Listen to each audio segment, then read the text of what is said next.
Greetings, everybody, and welcome back to the Austin Lindsay channel. Today I'm talking with Jason Nakleh. He's a photographer and retoucher in New York, and I wanted to do a quick intro beforehand and let a few of his images scroll through on screen, so that way you can get an idea of some of the killer projects he's worked on and how talented he is. Yeah, I just wanted to see, really just, I love your work, and so I just wanted Thanks. to talk to you and see how you do your thing and Yeah, cool. whatnot. Well, so you have some images to show, right? Let me share my screen if that's cool. Yeah. So, can you see my screen now? Yeah.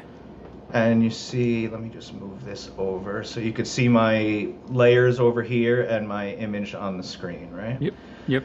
Okay, cool. So this is an image that I did for Volvo um, several years ago.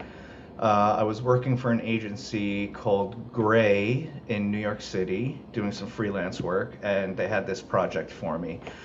So it was a car ad. They wanted to do this very modern, architectural, minimalistic sort of style image. And this was the final image. And if I show you the before image, this is the before image. Oh, dang. So we went from there to here. Um, and it took me, I would say, this probably took a couple days all in all, because there was a lot of do some stuff, show the head designer, do some more stuff, get feedback from the client, back and forth. So this is a couple days of work. And I can take you through some of the layers that I did. So we started with this very nice house, but you have the trees in the background, not so nice. The sky, not so nice. Some reflections in the window and on the car itself. There's also some, you know, water leakage up here and just some distracting little elements here. So the Yeah. first step I did was to just do a little bit of cleanup. I removed the reflections on the car and I sort of recreated the window to get rid of the telephone pole reflections in there. And are you just Cleaned up doing this that stuff. by clone stamp or spot This healing? is, yeah, I use clone stamp and spot healing. When I do stuff like this, I create a blank layer on top of my base layer. And then for my clone stamp and for my healing brush, I set them to current and below. So when I sample something, like I can actually just do it quickly right now, I would create a new layer right here. So I have a blank layer and I would call it cleanup. And then I would take my stamp tool by hitting S and I make sure that up here it says current and below. So if I sample something, like say I sample this license plate and I start, oh, I'm not at 100% opacity. If I start painting it over here, Mm-hmm. it's pasting it onto a blank layer. So that is completely adjustable and movable if needed, um, so that you're never touching this main base layer here. So I do everything on a blank layer on top, and sometimes I'll do multiple blank layers. Well, most of the time I'll do multiple blank layers, like one just Okay. for the car, one just for the sidewalk, and I'll put them all in a group and say this is the cleanup group. And I always try and name everything in the layers because once you get to like 100 layers, Yeah. it's crazy. And also, I'm not always the only person working on these images. Sometimes it gets passed on to another retoucher months down the line, and I hate inheriting a file that has curves 174 and hue saturation 200, and you don't know what it is. Uh-huh. So I try and keep everything sort of clean and neat. That's cool. So yeah, so this is the retouch layer that I did with cloning and healing, and this was just basically um, basically cleanup from there. So from there, I made a mask of the sky, and since these were hard edges, I used the polygonal lasso tool um, with something like this, and you can just use straight lines to select. I'm just doing this really quickly, but you Oh, can yeah. select something like this, and you go all the way, something like that. And I didn't get the whole thing, but you have a mask basically of your of what you want. So I made a mask of the sky, and Do you then find, I really quick, do you find making a mask yeah. with the lasso tool easier than the pen tool? It depends on what it is. If it's something with curves, Like if I Mm. wanted to mask out the car, I would definitely use the pen tool, Hmm. because you can curve things around to the exact radius. If it's something simple and straight like this, pen tool or lasso tool, either is really the same. The pen tool, you can save it as a path for later and adjust the path later. So it is probably a better option, but I knew this was just really quick Hmm. and very simple. So Gotcha. I basically had this image of a sky and I applied the mask to it. So now we have the sky replacing that sort of dirty background over there. Hmm. Um, on top of that, I have a color layer. Um, this was some color balance to shift the shadows and sort of everything towards the bluish tones. You can see I got rid of most of those warm yellows in the building, Oh yeah. shifting everything, giving it a little bit more drama, um, to sort of give it that overall cohesive feel because the car is sort of this slate blue. They wanted the whole thing to be cohesive. Okay. Yeah, and that was just an initial color layer. I have some more coming up. So Okay. we then added the talents, which were shot in this same location, but they shot, 100 different images of them walking and looking at each other and this and that. And these were the images that they selected. So I pasted them into the background. I'm guessing they're Um, locked off on a tripod, right? To make your job Yes, easier. everything was locked on a tripod, and sometimes sometimes it's not. So you just have Hmm. to sort of, since it was on a tripod, I could, and as you can see, I didn't mask him perfectly, Hmm. because the background was the same, so I didn't need to mask out every perfection sort of. So That makes sense. um, I did that, and then we have a little bit more color here. This was the first color, and this is some more color. And I can just run through that quickly. This is a curves to make the ground a little bit darker, brighten up the middle, Oh nice. a sun flare on the right side to make it look like, since the sun is coming from the right side and the shadows are casting to the left, we put a little flare in there. Yeah. A little brightening of the building, a little more brightening. These are sort of things I just do them on separate layers with curves, Hmm. and then brush it in as needed. So, and then you can see here, this is her hair where I just brightened up her hair a bit to pop it out from the That's background. cool. So all of those color layers go to here, and then the final step was just replacing the license plate with a muted license plate. We took a picture of a real license plate, but I swapped the numbers around so nobody complains that, hey, you put my license plate in there. So, although that could be somebody else's license plate. Yeah. But so anyway, yeah, this was the before, and this is the after. And that was about a couple days of work. Volvo Wow. approved it. It ended up running in some magazines and online stuff. Um, yeah, so I know this is a little bit different than what you do. You do a lot more fashiony and boudoir and Yeah. beautiful women work, but the But I want to process get. of the retouching is still the same. Hmm. Organizing your layers and doing things in the proper way, knowing how to use the tools is all very important. Yeah. See, that's what I like. Would rather shoot like boudoir, glam, or products, which Yeah. I would consider this a product. I Yeah, just sure. love more or less just playing around with the lighting and then retouching stuff is really Yes, cool. yes. But And like you're, it's interesting to see, like this sort of looks like it could have just been a snapshot from somebody's iPhone, but yeah. with the right work, you can really make it into some, a piece of art sort of. I So mean, it's the color toning that I think really kind of helps that. You know what I mean? it makes it I feel mean, obviously very the sky and stuff, cohesive. but yeah, Yeah, but it brings all the colors together. yeah. Oftentimes, I will use an adjustment layer that uh,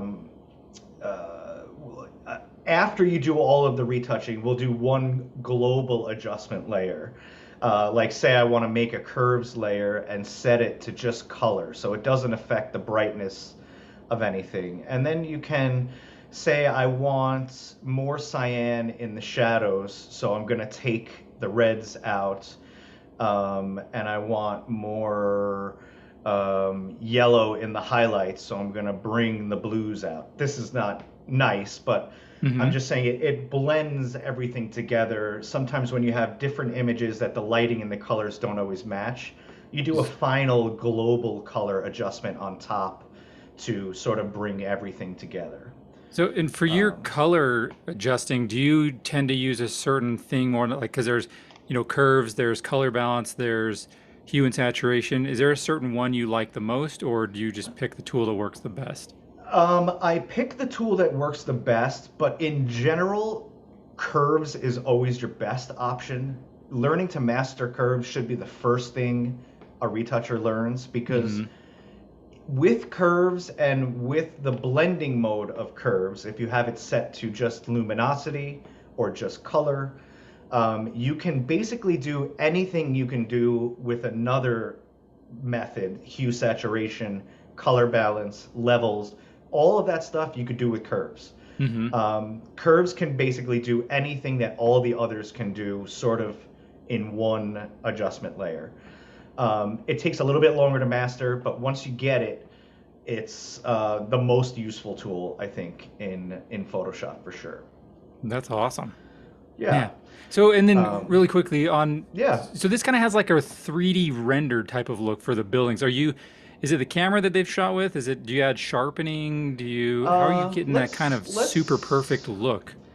let's see what the camera was. So this was a Phase One IQ 250, Mm. which I believe is like 100 megapixel back, I Oh, think. okay. Yeah, yeah. 100 megapixel back. So it's a medium format camera, which has a different perspective than like a 35 mil camera does. Uh-huh. The depth of field is different. The feel of medium format is just, it's hard to explain, but it's grander. It's magical. It is sort of magical. It's definitely more grand, Uh-huh. and the perspective it just gives a different feel. It's like the difference of a tiny phone sensor to 35 mil, and then 35 to large format is like the next step from there, sort of. Yeah. You get less depth of field because the sensor is so much bigger. So when you get things in focus, it's sort of hard to describe. I don't know until you sort of see it. But yes, this is a large Okay. format camera, That and makes sense. it definitely keeping everything exactly perfectly level sort of makes it surreal looking because we're used to looking up at buildings or Yeah. down at smaller things, and when you look up at a building, the lines start to converge.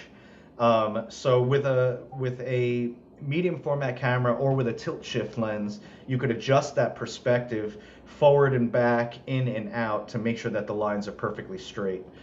Which Um, do you think, so the lines are really straight on this building. Did you go in and adjust anything, or do you think they were using a tilt shift or just 'cause- I did not adjust this actually, unless the photographer adjusted it in the raw software, which is yeah, possible. yeah. I would guess that he had a three-way pan and tilt head that you can adjust left, right, front, back, and rotate like this.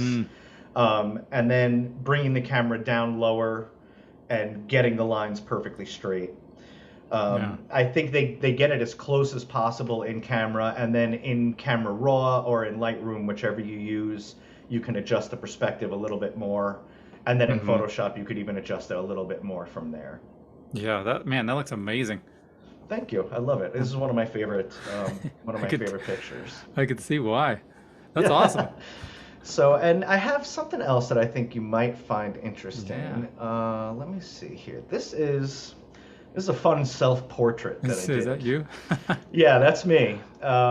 And that's me with the hair that I'm trying to grow to catch up to you. But Yeah. this is 2 years of growth, and I'm not really getting there. I don't know if it's ever going to get to your level, but I'm trying. So this This was a is wig that I had. this is like 15 years of growth. So Yeah, if I cut it, exactly. Yeah, yeah, it would it's gonna be, take forever. yeah.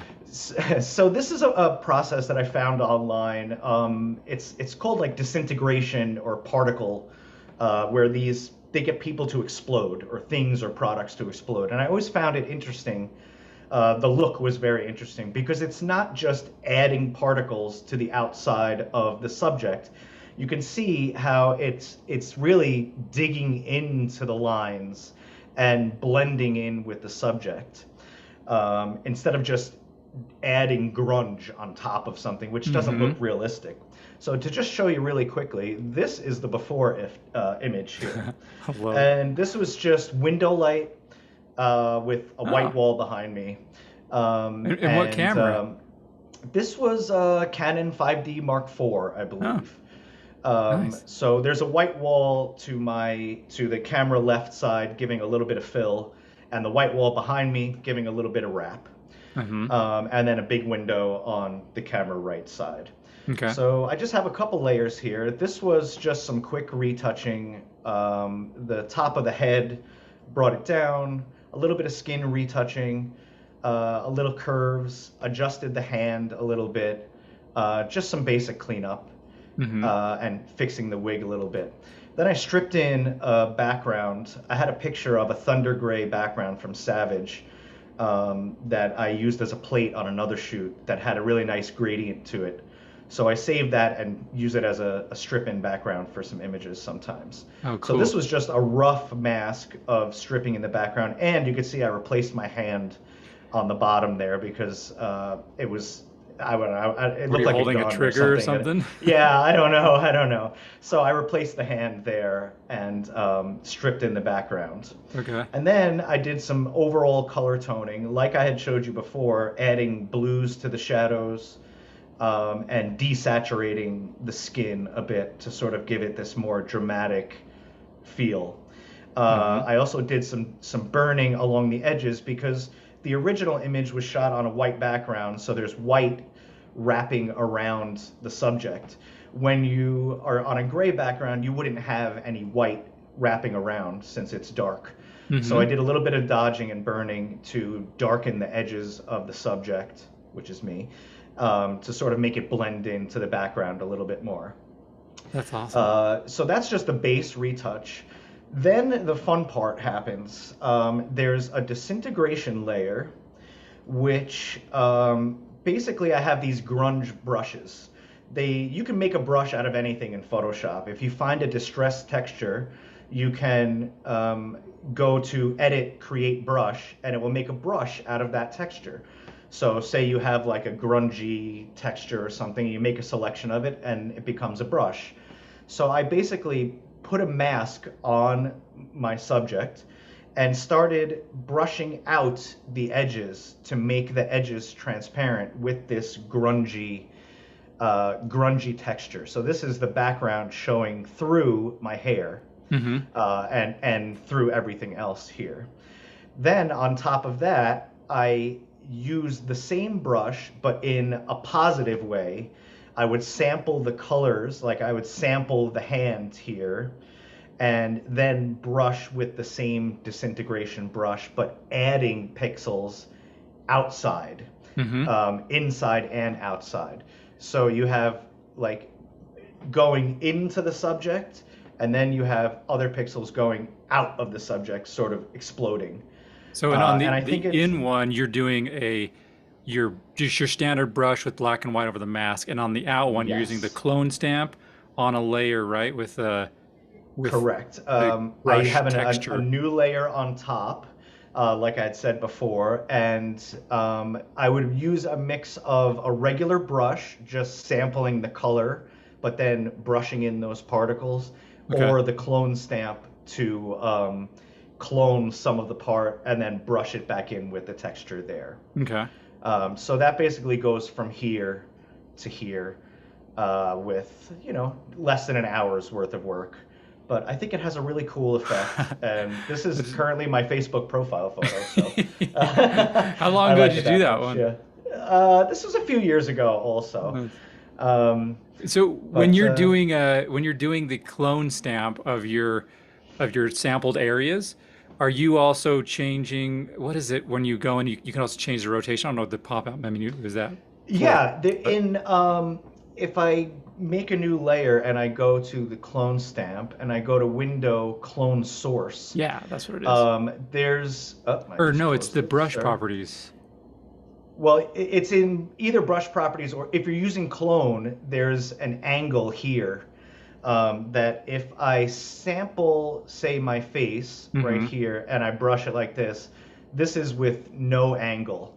If I go back into the clone source and I set this angle here, say to 45 degrees, now when I sample and I brush, it's going to brush in at 45 degrees.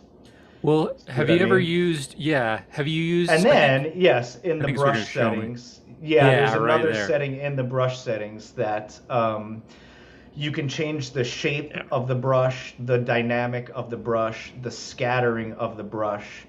You can make it that there's more scatter Mm-hmm. or less scatter in those brush settings. There's a lot of cool stuff in here that a lot of people Yeah. don't get into, um, And that's what I was going to ask is especially if you're. we're using any of that on the clone stamp for Um, this image? I believe so. I don't recall the exact specifics, but Gotcha. it's definitely a mix of both of those for Yeah. sure.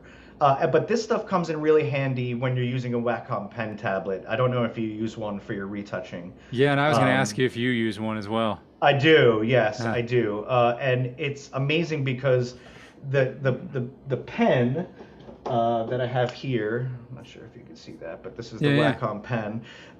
It's pressure sensitive, Mm-hmm. so you can fade your lines from 1 pixel if you press really lightly to 100 pixels if you press really hard, and you can really get much more fine tune with a pen than you can with the mouse. Yeah. From opacity on the pressure to size of the pressure to having the brush strokes fade in and out. It's just much more precise than you can ever be with a mouse for sure. See, that's funny. I turned off all the pressure on mine, but do you feel like it's because so when I want to make a brush larger or smaller, I push what is it, Control Option and drag for Uh huh. larger and then up and down for the harder or softer. Do you use that or Uh, do you use the pen pressure for your sizing? no, I don't use pen pressure for sizing. I use the bracket keys on my keyboard Huh. for bigger and smaller. This is next to the P key on the keyboard. Open and close bracket makes it bigger and smaller. Mm-hmm. And I have my pen set that when I click the little button on the pen, the first button, that it automatically changes the hardness Oh, from interesting. 100% to 0. So you click the button and then drag up and down to change the hardness. That's in the Wacom settings that you can set. So I basically have my hand on the keyboard for size like this, Mm-hmm. and then the pen itself is controlling the opacity. Have you tried But the it's I think it's Command Option or Control Option and then you drag. Have you tried that before? I did. I think you're on a PC though, right? No, I'm on So a Mac. oh, you're on a Mac. Okay. Yeah, but Yeah, I know. It's one it's of those. I don't want to waste your time. Oh yeah, oh there no, it yeah. is. So this is Control So and Option okay, Control and Option. If you go is up and down and do opacity. and then left and right, we'll do soft and hard. Well, Oh, in you the might have. Photoshop preferences, you can change it in Photoshop preferences to either be hardness or Oh, opacity. Or opacity. It's somewhere in the Photoshop preferences. I have it set for opacity when I click Option and Control. So now I'm going up and down, and it's changing the opacity, so and then do you left, use right is that size. often, or do you mostly just use the your other way you just explained? No, I don't use that often, just because my muscle memory is not used to Yeah. that. I change the hardness with my pen and the size with the bracket keys, but it's six of one, half dozen of the other. See, I used to Whatever's use comfortable. yeah, I used to use the bracket keys for hard and soft, and then shift bracket for sorry, the bracket keys for size, and then shift bracket for hard and soft. And then Yep. I Mhm. developed the muscle memory to do the command or control option and then slide. And I feel like Mhm. that's sped up my workflow tremendously. After getting over that Oh, like good. muscle memory learning curve, Yes. it helped Yeah. a whole lot. See, I've been retouching for 23 years now Yeah. professionally in New York City, and I started out using a mouse. I couldn't use the tablet. I Huh. tried, and it just It took me a while to get used to it. And Hmm. when I did get one, I was working for a photographer and I didn't have the luxury of spending a week not getting work done while I was learning the tablet. So I sort of Yeah. learned it during one of my vacation times. I figured it out and I never went back. Yeah. And going back to you saying that you don't use the pen for pressure or opacity sometimes. When I'm working on skin, that's mainly when I use the opacity. You doing cloning of skin, I'll change the flow and the opacity down really, really low. You know, Okay. I would have the size be very small. I would have the hardness be soft, and then my opacity would be like 10%, and my flow would be say 10%. Hmm. And if for those who don't know what flow and opacity are, the differences between them, 100% opacity is obviously going to give you 100% of a brush. 50% opacity, no matter how many times I brush without letting go, it's always going to give me 50%. Okay. If I brush again at 50%, it's going to add another 50% and then another 50%. So this is just opacity.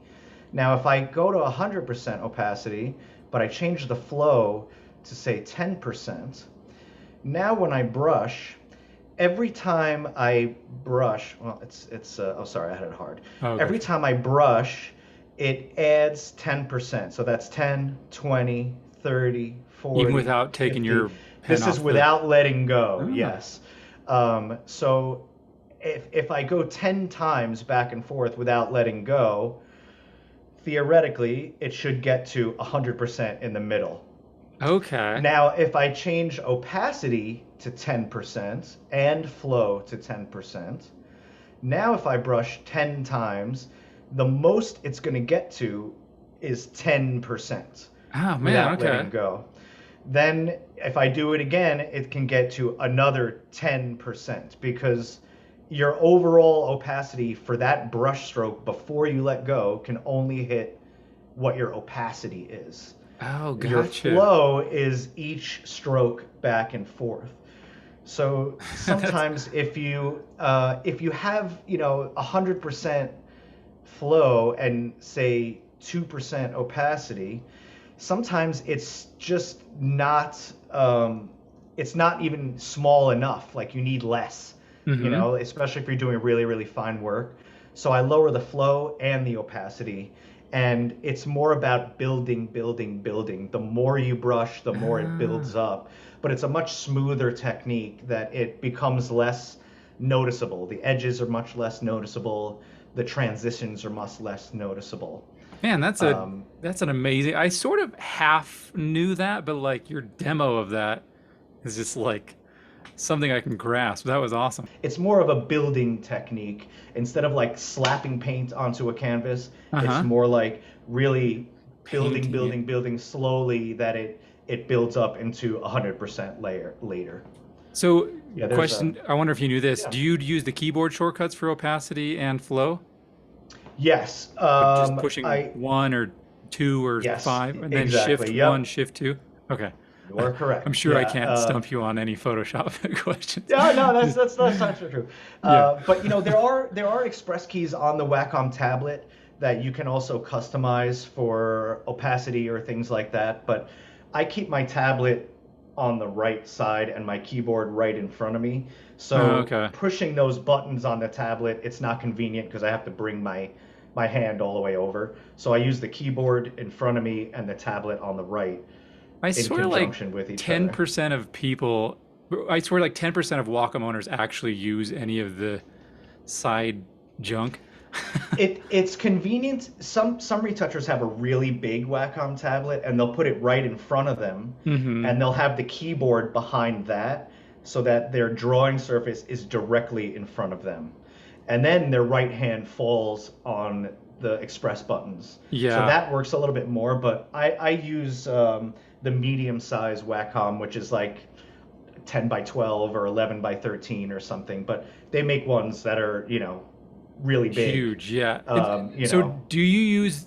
Do you use pen mode or do you use screen mode when you use your Wacom tablet? I use pen mode.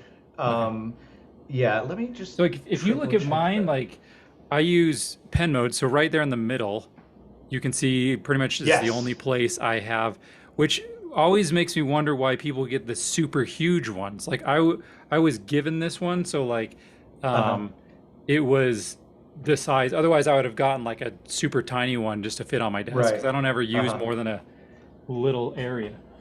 Right. It sort of depends on what I'm doing. You can have it set to that whenever you lift the pen, the mouse cursor doesn't move. Yeah, that's Or you mouse can mode. have it, right, exactly. Or you could have it set to that your full tablet is the map of your entire screen. So Hmm. when you go to the top right corner of your tablet, your cursor goes to the top right corner of your screen, It's so much and arm vice moving. versa. Yeah, it is a lot of arm That's why moving. I never So, got it because like you have to move your whole arm to the thingy. With pen mode, yeah. you can just like move just your wrist a little bit and then like get to the next Right. corner of the screen. Like, what's your retouching process? You shoot, and you shoot tethered. You shoot into I Lightroom or try and Capture shoot One. tethered. Yeah, I shoot into well, I have a Canon 5D Mark III and I shoot that into Lightroom. I Okay. want to learn Capture One of these days. Okay. But which funny thing, I think I posted a story on Instagram and someone was like, "That's really dangerous," and I'm like, "What's dangerous?" And they're like, "Shooting tethered." I'm like, "Why?" And they're like, "Because then the Well, model just like looks at themselves the whole time," and I'm like, uh, "That's what you want." I mean, like, if you have a well, good model, they're gonna glance, and yeah, then they're gonna know what to do. But if you have a beginner model, obviously they're probably gonna. I'm like, no, you want to show, and especially with you, if you're working with clients or anything. Anytime there's a client I'm absolutely. working with, I Oh, put it absolutely. on the biggest screen I can. I want their Yes. feedback. When Yeah, if you have a client on set, you have to shoot tethered. You can't have a client yeah, hunching over your camera and looking at the back of the screen. And yeah. it's often beneficial to have a second monitor that just the client looks at. And on your computer, you have the Lightroom controls, but on the second monitor, it just shows a full screen of the picture. They Mm-hmm. don't see all the controls and everything, the behind the scenes stuff. Yeah. And when it comes to the model, sometimes you don't want the model looking at the screen while you're shooting her because then she's self-conscious looking at the screen. So Mm-hmm. often I'll turn the screen to face me, but the model can't see it while I'm shooting. Mm-hmm. And then we'll take a bunch of shots, show the model the images Yeah. so they can take a look. But I think while I'm shooting, I don't like them peeking out of the side of their eye because then they lose eye contact That's pretty with the smart. camera. So I'll just sort of turn it away so they can't see while I'm shooting, but then we'll take a bunch, review together so they can Yeah. see what's going on, and then turn it back just so they're not distracted. That's pretty smart. Yeah. Most of the Yeah. people I've worked with, so when I shoot in my living room basically, and behind me is a large TV that I just run my Mac through AirPlay to that. So I'm Uh-huh. looking at Lightroom and then I just have it on like a full screen so you don't Hmm. get any of the controls. Yeah. Um, Generally, the people that I have worked with don't like they kind of know what's going on, so they don't stare at the Yeah. screen. Um, I did have noticed maybe one or two, maybe if they're like getting into a vibe or whatever, then they're maybe looking. So that's kind of a good Yeah. idea to like turn the screen to you and then shoot a group and then turn it back. Yeah, But I mean, yeah, if you want eye contact and you want to make sure they're focused on you, especially your type of photography, I see that your models are like they're looking at me. They're not looking mm-hmm, at you. They're looking at the viewer, like engaging with the viewer, yeah, and they need to sort of make that connection with the lens. mm-hmm, Looking even into the lens, not even at you, the photographer, but right into the lens, so the yeah, eye really focuses, and mm-hmm, it makes a visual connection with the viewer. yeah, Um, so that's really important. So you shoot into Lightroom and then you mm-hmm. do your processing in Lightroom. I do too. Oh, I know okay, Capture One also because a lot of photographers, I do digital teching and assisting on shoots as well. yeah, And a lot of photographers prefer one or the other, so I need to know both. And they're both very comparable. yeah. Have Capture you? One is known to have a little better processing, that the images are a little cleaner when you process them. But Lightroom is easier for sure. It's a faster process, Lightroom. That's a good question. So, what? can you describe the difference between, because like it's kind of like a ruler, like you don't know, like you have to have something that sets your default measurement, right? Hmm. And with Lightroom, they have their like, this is how it should look, and then Capture One is like, this is how it should look, but nobody knows how it should look because it's all opinion based. So how do you tell what is more correct or what looks the way it Uh, should look? Well, I Can mean, you? ultimately, it's up to the photographer or the art director Okay. to have the final say in the image.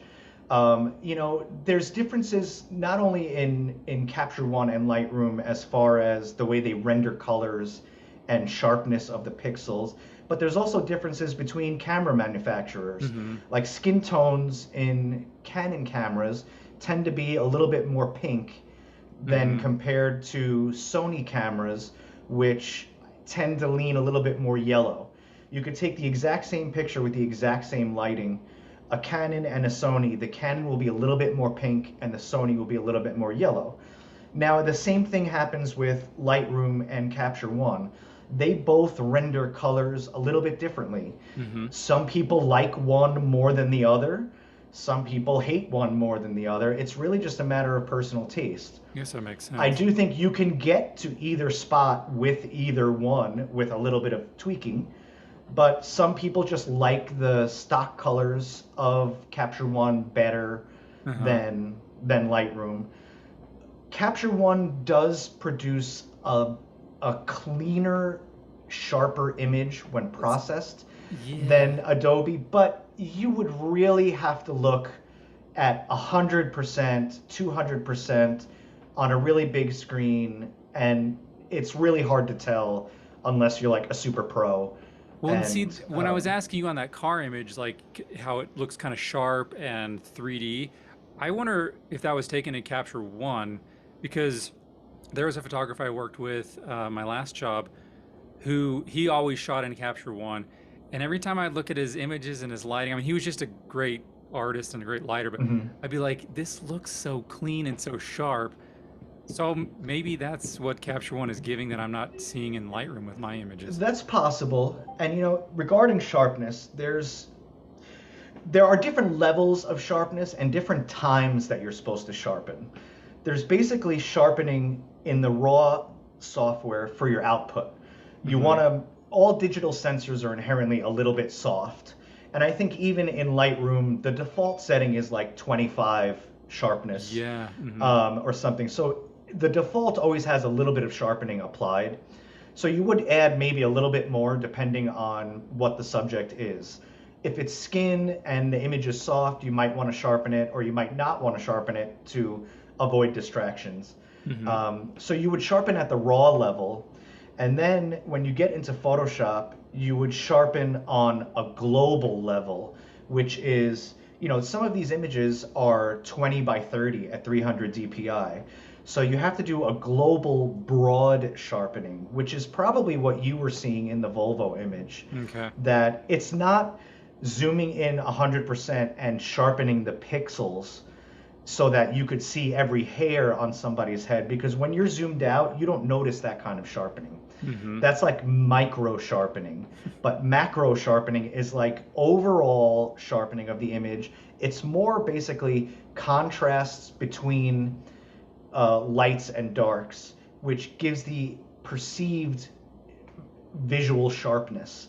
Yeah. If you have two levels of gray next to each other, they might look very similar. But if you make one darker and one lighter, it looks like there's a sharper transition between them. Mm-hmm. So it's not necessarily sharpening, but it's adding local contrast to certain places that make it look sharper as an overall image.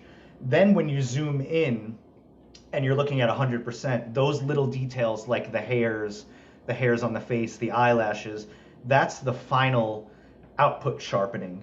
That it depends on what the final size of your image is going to be. If it's only going on Instagram, it's only 1,000 pixels high or something Mm-hmm. like that. So you need to size it for the final output and then sharpen it according to that size. Because if I'm printing a wall size image like that image I have on the wall there that I took of New York City, Mm-hmm. I would sharpen that for the final size to have it look sharp at that size. If I sharpen it at that size and then make it 700 pixels for Instagram, all that sharpness goes away because you're throwing away 95% of the pixels. So my recommendation is to figure out what your final size is going to be and then sharpen to that final size. Like if you know it's going to be 8 by 10 in a magazine, make it 8 by 10, sharpen it to 8 by 10 and Okay. save that as a new file. If it's just going on Instagram, make it 1,000 pixels, sharpen it, save it as a new file. Because the sharpening levels are different for the sizes of the image. You would need more sharpening for a bigger image and Okay. less sharpening for a smaller image. And do you do that in Photoshop, or do you do that in like your Capture One or Lightroom as you're exporting? Uh, Or like your I global sharpen shooting? a little bit in Lightroom before I export the raw, and then in Photoshop I will sharpen at the very end. You can only sharpen pixels. You can't sharpen if you have pixels and then you have all these adjustment layers on top. You have to flatten the whole thing or merge the whole thing at Uh-huh. least to the top to be able to sharpen it. So once you do that, the adjustment layers are all underneath, which you would obviously want to keep. Yeah. But I just like doing everything in layers so it's easily removable or adjustable. The more you get into it, the more time it's going to take. The more layers you have, the more file size you're going to have. It depends on sort of what the job is. Gotcha. For my client corporate work, I keep everything layered 16 bits. I don't want to lose anything because I've had clients come back months later and say we need to remove this one person or remove something or change something. And if Uh-huh. I've already flattened it, then I have to literally go back and do everything again. Yeah. So Oh, that's not fun. that's sort of a hassle. So I've learned the hard way, just buy bigger hard drives. And Just hard keep drives are everything. basically cheap now. You can get 16 terabytes for $500 or something like that. It's And way better than going back and redoing something because you wanted oh, to save absolutely, space. absolutely, Yeah. absolutely. Well, Yeah, I know you probably have to get going pretty soon, so I do shortly. yeah, Yes. wanted to thank you for being on, man. Yeah. Yeah. Thanks.